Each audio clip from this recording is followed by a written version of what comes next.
dribble, dribble, swish, swish. Okay, hey, welcome to our sports corner, y'all.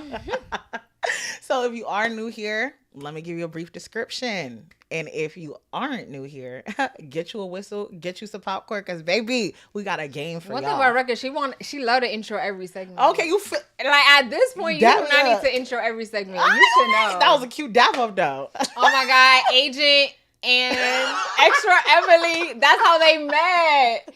He was teaching her how to dab. Period. Is so stupid. You gotta watch. You gotta be part of the crew to know. No, but I get it though. So, yes, our sports corner. We're gonna talk about a bunch of various different things in sports. Yeah, I get it. You know, like sometimes it's about the sport, sometimes it's the people involved in the sport. Right. But we got things we got to say. So, let's get into our first thing. So number one is, you guys know I love the WNBA. The Liberty are just, I don't know. They're in Mid-City right now, but I'm still gonna support. Mid-City is they have a lot of injuries. Some players come back, some don't. It is what it is. It is what it is. I'm just there to support the girls. But the WNBA Valkyries announced the birth of Violet. That's their new mascot. She's super, super pretty. I'm gonna show you a photo here. She hatched from an egg. We love to see it. She got little glasses. I stand because, you know, I wear glasses. Right now I don't have contacts. But it was cute. I feel like now everybody want to be like Ellie. Ellie is the number one mascot. Yeah. No one could ever. When Shayla showed me the mask, I said she got a BBL. Yes, Ellie got a BBL. And so now everybody want to be like her. But there will only be one Ellie, the elephant. We love her down. Facts. So shout out to the Valkyries for... Yeah. pushing my girl out. Okay. Listen, Violet, what's her name? Her name's Violet. Violet, she on some bald-headed house. You know, you feel she it? Cute. We stand. Right, she got a little 2 pieces of fur on top of that scalp. I love that. Girl. I said fur. Feathers. Tomato. Yeah, I get it. So the next thing we're going to get into is the NFL. So we're going to talk about the Minnesota Vikings and the outrage that is surrounding them. So what was I about to say? Right. The Minnesota Vikings announced they're adding 2 new male cheerleaders, right?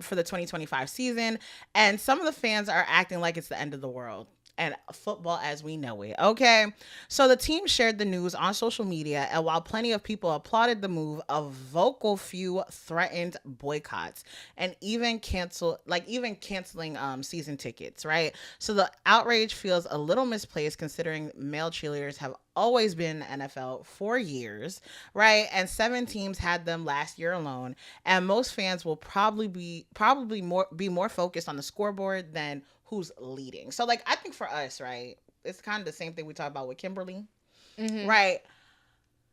I just don't understand. Like, I feel like people choose to be bothered by things that don't need to be bothered about, because at the end of the day, Flint, Michigan is still struggling with water, right? Patterson is still trying to get a water main fixed. I feel like there are just so much bigger issues than me being worried about 2 male cheerleaders being on the field. Like, I just don't think it does anything for me. Like, it doesn't. If you're bothered by it, most of the time you'll see them, they're on the sideline. If you're looking at the sideline, you're not really there for the game. Girl, if I'm the Minnesota Vikings, I'm like, go ahead, cancel your membership, because I know we got a waiting list of people that are hoping and praying. Please cancel your membership so I can go on and grab it. It's the same thing when it was like, I think it was Bud Light or one of the brands, like alcoholic beverage. It was like, I think a trans person was promoting it or drinking it, something, or it was in a commercial. And then all of a sudden, like, oh, well, I'm going to ban this drink. I'm like, y'all are so pressed about other people's life. Male cheerleaders have been a part of cheerleading. Like, I don't know. Like, this isn't something new. It's not a new discovery. And if you're watching the NFL, you're watching it for the players. And, like, I think to that point, it's like, if you choose to not support them because of this one thing, you were never truly a real fan. Hello? Right? Because, like, it kind of goes to, like, the whole thing with the American Eagle brand. When I was saying, I'm like, if you already never supported the brand, like you were not gonna, it's like, oh, I'm boycotting. You were never supporting them in the first place. If you supported them and you feel like what they did was cool, calm, collected, you gonna do what you gotta do. But if you did support them, you didn't like it, you're not gonna support. If you choose not to support, don't support. Just because it's like the same way, if you choose not to support, if 7 people decide I'm not supporting them anymore, there's gonna be 7 more people who are like, I want to support them now. Yeah. It's just like you're like wherever you decide to leave from, don't worry, more people might come in. It's just like if you want to leave, then go. Yeah, it's very much like I don't even know what the word is. Like misplaced anger. Like you need to go to therapy. It's homophobic. It's hard. Well, that's obviously offer if you're there would be no reason for you to be mad other than you are homophobic. And it's like, be mad at me if you want, and be mad at me if you will. But if you are mad that 2 male cheerleaders are joining this team, it's because you have secret urges. Like, it has to be, because there's no other way that 2 people who get paid to do something that don't even concern you, during halftime when they doing their performance, go get a hot dog since you worry about weenies so bad. Like, I don't understand what to tell you. Yeah. Most people, like, when we went to the HBCU Classic, I barely even saw the cheerleaders, to be honest. I didn't know there was cheerleaders till Shayla said, Rebecca, look to your left. Yeah, so it's just unnecessary outrage. Like, be for real, get a hobby, go to therapy, focus on you and your life and your progression, and stop worrying about other people's business. We're gonna make a too much like phrase dictionary. First it was like, it gets to a point. Now it's get a hobby. Yes, because a lot of people need hobbies. And the other 2 topics, we're not gonna spend a long time talking about it, but Michael Phelps worked with the Baltimore Ravens to teach them how to swim. And I thought that was just super wholesome, because these grown men who are like, so just there with Michael Phelps and his little Speedo on, learning how to swim. I'm all for wholesome content. And I think it's honestly important because it kind of goes to like the grander conversation about like Black people when it comes to like learning how to swim, because like a lot of times, like I know we make fun of it, like, oh, Black people don't know how to swim, like even I make jokes and stuff like that, but like honestly it's like there's a deeper history behind it. And I just think like, you know, that's one of the life skills that we should learn how to have. Me and Jenny, if you watch this, shout out to you. No shout out to you, because you be trying to come for me. No, because Jenny doesn't know how to swim, so then she always be like, okay, you don't know how to ride a bike. And I'm like, if I am ever in a life-saving situation, right, in the ocean, a bike would never save me.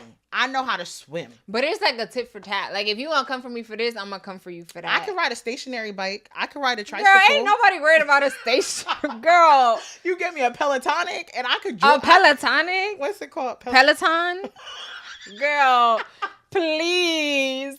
And we wanted to talk about Shedeur Sanders. He made his preseason debut. If you don't know, that's Deion Sanders' son, who Prime time, correct, from Colorado. He made his debut, and I think it's not a joke, but a lot of people were talking about how he was gonna be selected in the first round, and it turned out, baby, he was the last round. But that's okay. It doesn't matter how you start; it's how you finish. And now he performed well, or decent. I think to me, the reason why I kind of wanted to talk about this is to see, like, I already saw the support he was getting when people, like, he just kept getting passed up and passed up and passed up, and people were like talking about like the grander conversation of like people trying to like basically humble him, penalize him because of his father, right? And like they don't like to see confident, humble, like, oh, not humble, but like confident Black men, correct? Like, you know, standing your truth, you will be your truth, right. You know. And I just think for me, I like seeing the success for him because I saw. Like, in my opinion, I felt like they were trying to humble him and try to make him, I don't like saying this, pay for what his father's done, but like, to me, his father hasn't done nothing. They just don't like to see people confident in the space that they feel like they should be able to dictate that for you. So I just love seeing the success for him. I do want to get a jersey for him, but I don't support the Browns. Yeah, I forgot to mention, he's a rookie for the Cleveland Browns.